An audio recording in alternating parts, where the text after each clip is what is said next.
Frank.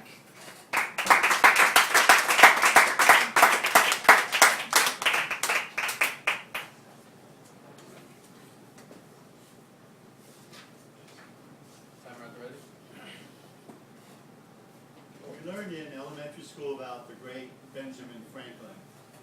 All the amazing things he did. He was a scientist, he was an inventor, he was a politician. He invented daylight savings time, and his picture is on the $100 bill. And if you dig a little bit deeper into the history, you'll find out he was one of the first truly sexually liberated people, because he had sex with all kinds of women of every class well into his 80s. But one thing you won't hear is the true story, which I'm going to tell you tonight, of how he made 3 important scientific discoveries in one night. And it all started with his investigating the weather. He was very interested in everything. He had a weather vane on his roof. He had a kite set up so that it would automatically go up into the sky during a storm, and it was tied down to the ground. Now, another thing you have to know, that his neighbor was the rich and famous Mr. Reynolds of Reynolds Tobacco, who had a beautiful, much younger wife.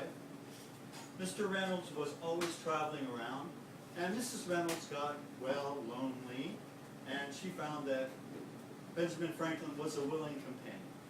They had a little system. When Mr. Reynolds was gone, Mrs. Reynolds would walk over and hang a key on the kite. There was a little hooks, and she would hang a key. And it so happened that on this one particular night, the key was there. Benjamin walked over very happily, and he didn't really notice that there was a storm brewing. He went up into her bedroom, and he was making some anatomical observations of Mrs. Reynolds. He didn't notice that the storm was really getting high, and it took up the kite. The kite, with its metal wire, got caught in the weather vane, and the key, and it was up in there in the sky. Now, Benjamin Franklin was coming to a very climactic moment in his discoveries, and he arched up and looked up, and just at that moment there was a confluence of events. Lightning struck at the same moment. Benjamin saw lightning strike the kite, go down the kite, light up the key, go down to his house, and he was in horror because it was going to his house, but it went down into the ground because it was tied to the ground. At that same moment, another event occurred, confluence, which is the front door slam. Apparently, Mr. Reynolds had turned back because of the storm. Benjamin was a quick thinker. He grabbed all his clothes and his glasses, jumped out of the window from the second floor, made a safe landing, but broke his glasses, ran over to his home, and sat in the chair, exhausted, completely elated, and in a kind of calm that allowed his mind to think an amazing thought and discoveries that perhaps has never occurred before in human history. Mr. Reynolds, about 5 minutes later, came over. "Benjamin, help me. I think my wife is having an affair. I don't know what to do." "Well, just calm down. What makes you think that?"